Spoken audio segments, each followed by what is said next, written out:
Go. Down goes Kevin McCarthy. Down goes Kevin McCarthy. Ladies and gentlemen, we got him. Kind of. Did we though? Did we? We didn't really get him. Matt Gaetz kind of got him. Let's tell you all about it. Well, why don't we start with this? On this vote, the yeas are 216, the nays are 210. The resolution is adopted. Without objection, the motion to reconsider is laid on the table. The office of Speaker of the House of the United States House of Representatives is hereby declared vacant. Republican House Speaker Kevin McCarthy has been ousted by members of his own party. This followed the decision by Republican Representative Matt Gaetz to file a motion to remove McCarthy from the speakership. Now, the ability to move the speaker used to be far more difficult back in the day. You would need the majority of House members to vote on whether they should proceed with a vote to remove the speaker.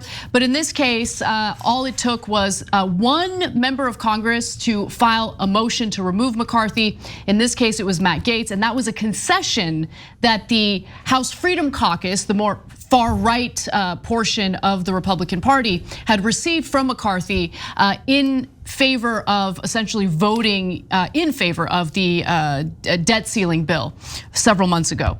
Now, the final vote was 216 to 210, and it does strip McCarthy of his speakership role, and it's been reported that 8 House Republicans voted to oust him. So there you have it. Now, if you're wondering, well, what does this mean? Is there a speaker who's in charge now? Well, we're gonna get to that in a moment, but I do think it's important to also name names of the Republicans who voted to oust him, include Ken Buck, Andy Biggs, Tim Burchett, and also Eli Crane, Bob Good, Nancy Mace, and Matt Rosendale. Now, Republican Congressman from North Carolina, Patrick McHenry, gavelled the House into recess. And honestly, he seemed pretty upset about it. Let's watch the video and then I'll explain why. Pursuant to Clause 8B3 of Rule 1, I'll now act as Speaker pro tem. The chair will inform the members of the House the following. The office of the Speaker was rendered vacant pursuant to the adoption of House Resolution 757. In the opinion of the chair, prior to proceeding to the election of a Speaker, it would be prudent to first recess for the relative caucus and conferences to meet and discuss the path forward. Accordingly, pursuant to Clause 12A of Rule 1, the chair declares the House in recess subject to the call of the chair. He seemed pretty salty when he was banging that gavel. And I think the reason why is because he did not want to oust McCarthy. He was not one of the Republicans who voted in favor of it. And now that McCarthy has been voted out, McHenry will serve as the Speaker pro tem until a new speaker is decided on.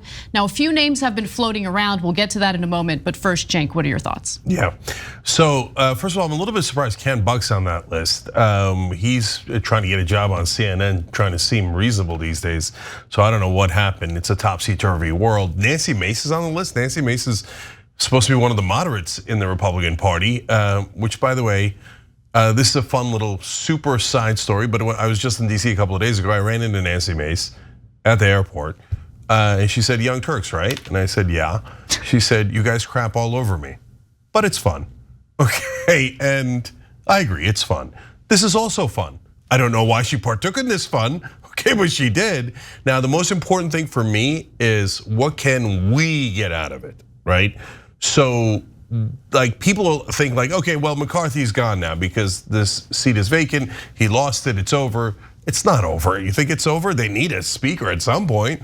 So yes, they can replace him with someone else, which we're gonna get to, or they could just go back to McCarthy. And are they gonna get these guys to bend? Maybe they will, maybe they'll offer them a couple of goodies and it'll be, it'll do the job. Or he might need Democratic votes. If he needs Democratic votes, then I have a plan. We'll talk about that plan in a minute. Well, it's fascinating that you mentioned that because Democrats were united in not helping McCarthy out. But first I want to answer your question about Nancy Mace. So Nancy Mace spoke to reporters following the vote, and she said that she felt compelled to vote against Kevin McCarthy because he has not kept his promises. So that is her retaliation for promises that have not been kept. Interesting. So she kind of maced them. She maced him. She definitely maced him. And if she does enjoy watching the show, especially as we bash her, rightfully so, for her bad behavior, she's gonna love this show even more. Keep watching. We're gonna keep doing it. All right. And then we give her credit when credit's due. That's what we do. Right. That's what we do. It's not personal. Exactly. Okay, so look, now the Democrats are saying, well, if he wants our votes, so the first set of feelers have gone out, right? And I saw a list of demands and they sucked. They were like, hey, we want more earmarks. That's pork barrel projects in their districts. Okay, and they said, we want our committee members to have more power. Oh, so this is all about you. Like, no, I'm not interested in any of that. That's totally useless to the American people. You can say, oh no, but my constituents are gonna be helped by the new post office or whatever. Okay, congrats, okay, but that has nothing to do with the rest of us. So what we really need is at least one progressive priority. And I talked to Representative Ro Khanna about this when I was in DC. We had an interview and he said, yeah, that makes perfect sense. We should ask for a couple of progressive priorities. And by the way, they're not just progressive, they're Democratic priorities. By the way, they're not just Democratic priorities, they're American priorities. You know the one I'm gonna say, paid family leave, polls at 84%, 74% of Republicans want it. All we want is a vote. They'll think we're gonna lose the vote anyway, but we can win the vote, right? Asking for a vote on that is the bare minimum. Will the Democrats do the bare minimum? No way. My guess is that they will go hoard more power for themselves and not ask for a single concession on a single bill. But that doesn't mean we should give up hope. In fact, I believe in Operation Hope, which we've launched here, where you guys can go to tyt.com and figure out how to pressure the Democrats to actually ask for something. So then we can figure out how to pressure the Republicans to actually pass the piece of legislation. But this is an opportunity. It's an opportunity. They might need our votes. Otherwise, they would never need our votes, and we can't get anything done in these 2 years. Okay, so I'm gonna go on a kind of a lengthy spiel. Just let me get through it, and then you can comment. So, Democrats did consider helping McCarthy out in return for some concessions. I agree with you that the concessions that they were considering were weak sauce, to say the least. But that is what I personally have come to expect from the Democratic Party. Over the weekend, I got into a rather drunken debate on a girls' trip with women that I had met for the first time, who were, the typical people who like to provide cover for weak sauce Democrats. And I kept repeating over and over again, the left has no imagination. The left has no imagination. And it's because it's true, right? Like, you have Republicans who, for better or worse, shoot for the sky when it comes to their demands. A lot of them are nonsensical, but they try anyway. You don't see that with Democrats. But in the end, Democrats were united in not supporting Kevin McCarthy or even reaching out to him for concessions because of the fact that over the weekend, he went on network news and he blamed Democrats for getting us super close to a government shutdown. So he wanted to put the blame on the Democratic Party when we all know that's not what actually happened. When we all know that it was the House Freedom Caucus, the more conservative Republicans in the House caucus who were basically wanting to force a government shutdown. That is what they're mad at Kevin McCarthy because of the fact that we are not experiencing a government shutdown today. Okay, so that's really the situation here. But on top of that, they were concerned about what this would appear or how this would appear to their constituents, considering the fact that McCarthy is in fact a Trump loyalist who has provided cover for Trump's behavior, which incited the chaos and the rioting on January 6th. So look, I think that if Democrats were able to shoot for the stars and if they were able to get a concession that their constituents would find favorable, maybe they could spin this as a win if they helped McCarthy out. But A, they have to think of the concession, they have to think of something good. B, they have to fight for that concession. I don't ever see that happening. And C, they have to do a decent job marketing that they helped McCarthy out in return for that concession. That's a lot of work for Democrats, something that they're either incredibly rusty at or have never even tried, depending on which member we're talking about. Yeah, if you're new to progressive politics, and then you'll be used to mainstream media telling you there's nothing the Democrats could ever do, right? So, and then you always have to accept surrender, and you always have to accept nothing, and you have to say, oh, but it's what the other guys are worse. Look, this thing that I'm calling Operation Hope, where we actually try to work together on TYT.com and try to force pressure from the outside to get something done. The core of it is get caught trying. It's not that hard to just try something, anything. And Democrats are forever telling us, no, we can't even try. No, don't try to beat Biden. No, just let him lose to Trump. He's down 13 points from where he was when he beat him. It's okay, just lose. Don't try. You get a concession from McCarthy, don't try. Just give me a little bit more power, good enough, don't try. Try to pass paid family leave, higher minimum wage, don't try. I'm sick of it. We're all sick of it. And it's not just progressives, all Democratic voters are sick of it. Stop being brainwashed by mainstream media telling you not to try. Get caught trying, okay? So this is a perfect opportunity. Everybody's like, oh my God, look at the Republicans, they're such a mess. Okay, and then what? Okay, so what? So they're like, oh, don't vote with the Republicans to put a Republican in the speakership. Well, what are we gonna get, a Democrat? I mean, I would try it, by the way. I'd try that too. I'd go to the Freedom Caucus. It's a very low probability event, but I say, what do you guys want most? You want votes on single issue bills? Okay, make a Democrat the Speaker of the House, and I'll get you votes on single issues. So what? Well, we can do that compromise, right? That's the thing you want most. Let's do it. Now, it's not gonna work, but it would be amazing to try, and it's got a 10% chance to work. Oh, they never even think about it, right? Okay, then go to the more realistic opportunity. Okay, you guys, either you're gonna make concessions to the right wing, or you're gonna make concessions to us. Make concessions to us, right? But guys, you will see with your own eyes if you're new to this. Hakeem Jeffries will try nothing except to accrue a little bit more power for himself and Democratic leaders. And at the end of the day, they'll have another Republican just like either McCarthy or just like McCarthy come back in by making more ridiculous concessions to the right. They'll do the more drama about the shutdown, and you guys will get absolutely nothing out of it. So to your point, I'm gonna read an excerpt from the Times, and they're reporting on why Democrats decided to do what they did. Democrats had wrestled with whether to help McCarthy survive or at least to stay out of the effort to oust him. But in a closed door meeting on Tuesday morning, Representative Hakeem Jeffries of New York, the minority leader, instructed fellow Democrats not to do so, citing Republicans' unwillingness to break from MAGA extremism.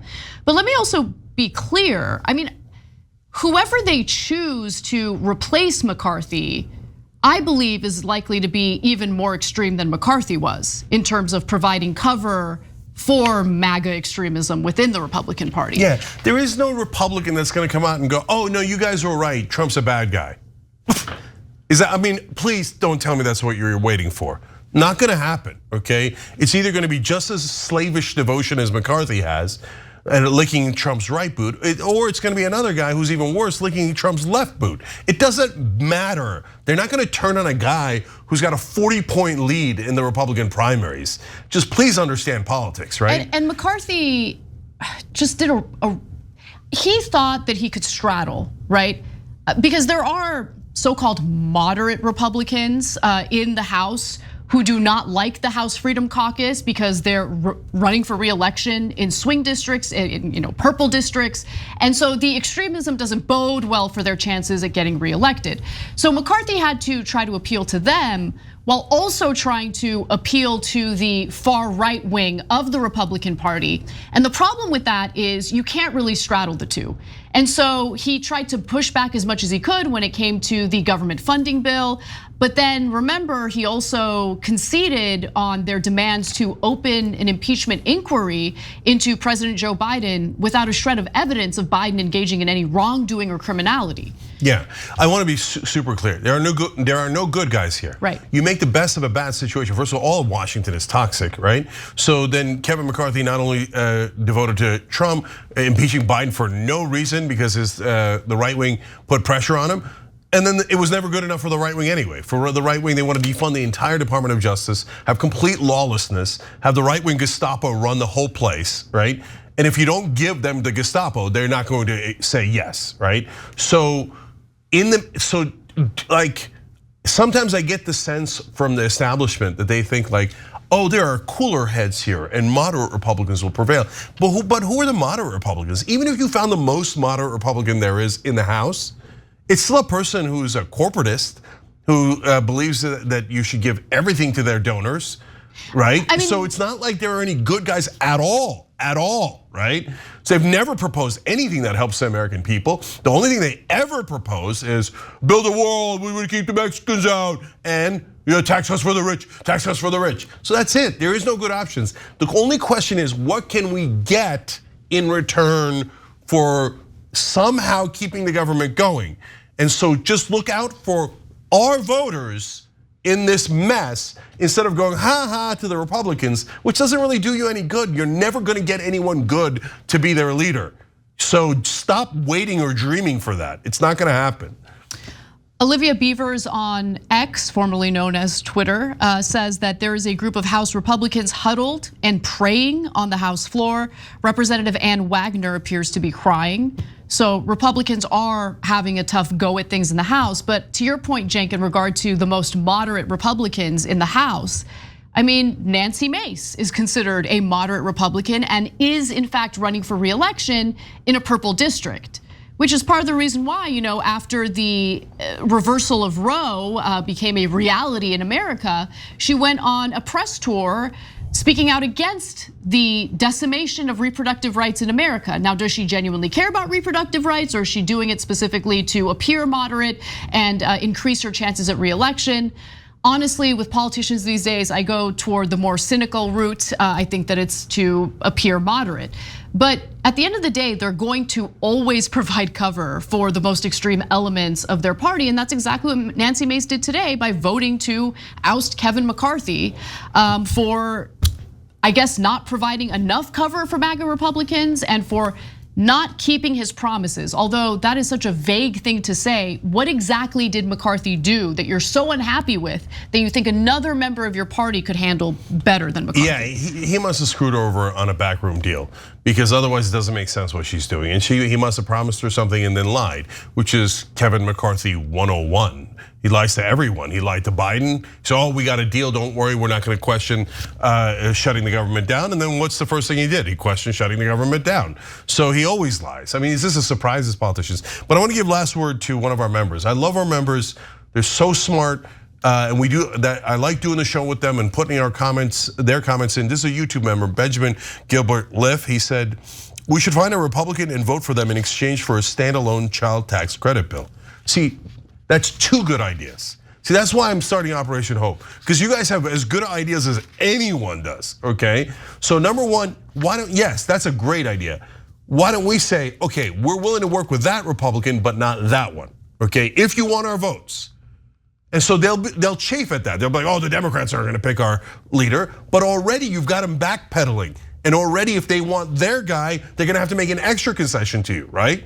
And the child tax credit bill is incredibly popular. Just as popular as paid family leave is. And it's super popular in places like West Virginia, in the South, etc. It's a great idea, Benjamin, okay? And so, will anyone in Washington have any idea halfway as good as one of our members on the Young Turks? Probably not. Probably not, but keep them coming, I love it. And by the way, if you want to be a member, you hit the join button below the video on YouTube or tyt.com/join. Look guys, no matter what anybody in Washington does, we're gonna fight forward and we're gonna fight together and we're gonna try to get to a better place. Thanks for watching the video, guys. We also love it if you hit the join button below, because that makes you a member, and members allow us to be independent, honest. We can be as progressive as we want, no corporate media influence, and that's all because of you guys. We love doing the show with our members. Hit the join button, become one of the Young Turks.